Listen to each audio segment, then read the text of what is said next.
जोहार गे सानम को सगुन दाराम पे संथाल यूट्यूब चैनल रे तेहना आर ना वीडियो रेगा तो तेहना वीडियो काटी डिफरेंट गया ओना तो नेहा ना वीडियो एतो मुंचे दबी जरूर नेल ताबन पे आर आदिगान मने ना कथा पे को दाड़ा पे से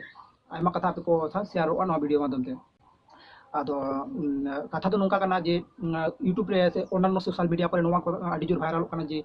गगो मरियम से बाबा जिसु उपिलो कना संताल ओड़ा करे संताल ओड़ा करे चाल चितान करे झारखंड से आदि जास्ती नोंकान वीडियो पे जायगा करे ना नेलो कना आर आदि जास्ती वायरल कना ᱤᱧᱟᱹᱜ ᱵᱟᱲᱟᱭ ᱞᱮᱠᱟ ᱛᱮᱫᱚ ᱚᱱᱠᱟ ᱯᱤᱭᱟᱹ ᱡᱟᱭᱜᱟ ᱨᱮ ᱱᱚᱝᱠᱟ ᱜᱷᱚᱴᱚᱱᱟ ᱜᱷᱚᱴᱟᱣ ᱠᱟᱱᱟ ᱟᱫᱚ ᱚᱱᱟ ᱠᱚ ᱵᱟᱨᱮᱛᱮ ᱠᱤᱪᱷᱩ ᱛᱮᱦᱮᱧ ᱛᱮᱜᱮ ᱵᱟᱨ ᱯᱮ ᱠᱟᱛᱷᱟ ᱤᱧ ᱞᱟᱹᱭ ᱟᱯᱮᱭᱟ ᱟᱫᱚ ᱜᱟᱛᱮ ᱠᱚ ᱠᱟᱛᱷᱟ ᱫᱚ ᱱᱚᱝᱠᱟ ᱠᱟᱱᱟ ᱡᱮ ᱡᱟᱦᱟᱸ ᱠᱚᱨᱮ ᱜᱚᱜᱚ ᱢᱟᱨᱤᱭᱟᱢ ᱥᱮ ᱡᱤᱥᱩ ᱛᱟᱹᱠᱤᱱ ᱠᱤᱱ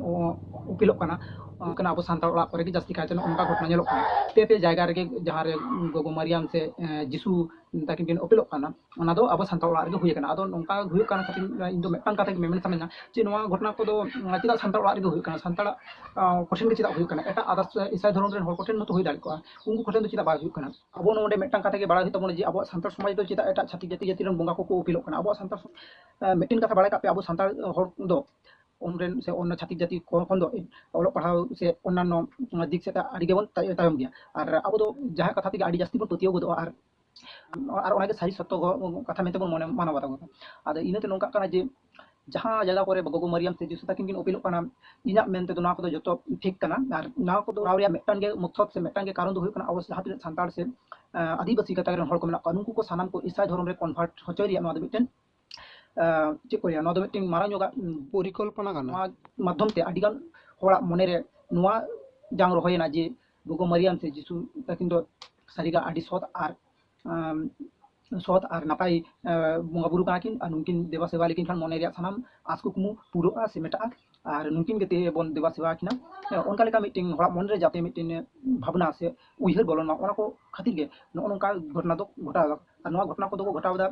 ईसाई धर्म रेन हर को जहां को ईसाई धर्म पासनाव कामी रे जोपड़ा मेना को आदो मीटिंग कथा मेन जे आबो संतार सावता रे से संतार ओड़ा करे नोका घटना घटा खान खात नेलते जहां को संतार सावता चितान बंगा बुरु चितान दुरद दुलर मेना उनका मन दा आदि तेद गेलो मेनखान को चिका दाड़ा चिदा से बांग आबो संतार दो आदि जास्ती हर गे बांग बुझो हर मेना बोना और एटा से छातिक जाति हर को आदि जास्ती बन पुतियो को उनका कथा থেকে उनका कथा बन पुतियो को आसे उनका कथा बन विश्वासा और जदि अपना संतार हर जदि संतार नापाय से भले लगी ते जहाना कथा मेना या मनकर ओना दो बांग पुतियो बाते से बांग पुतियो या उनका कथा कना दो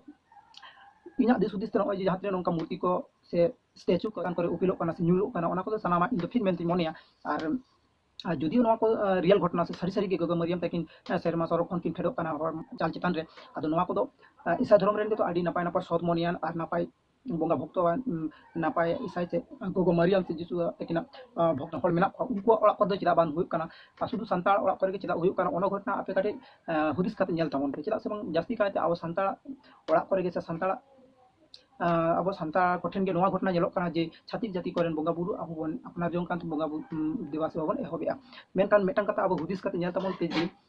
अब सानतार समाज रेन बंगा बुरु से सानतार समाज रे बंगा बुरु की एटा छातिक जाति को अपनार कायना मोटे बांग चेदा पासे बांग अब सानतार हर गे अपना धर्म चितान अपना धर्म चितान से अपना रेन बंगा बुरु चितान पुतियो बानु अन तबना पुतियो बांबन दोया इनते एटा कोरे बंगा बुरु को बन अपना जों काना आदो आदो या तो मेटांग गे मेनतेना जे छातिक जाति कथा कोते दो एकाल आलोपे पुतियो चिदा से apa ge napaya men ko mena iso bako mena je apia ho bisa sa hem ar alia do barija ado inate unko kata do apa do ko halo ke hale dali tabona ape do mit monete apnara bonga buru ge deva sewa ko pe apnara dhorun tahan tabon pe tahan khan ge joto napar pe tahan ado asol kata huy kana putiyo re adi marang berbar kana putiyo jahan re sob putiyo tahena onde ge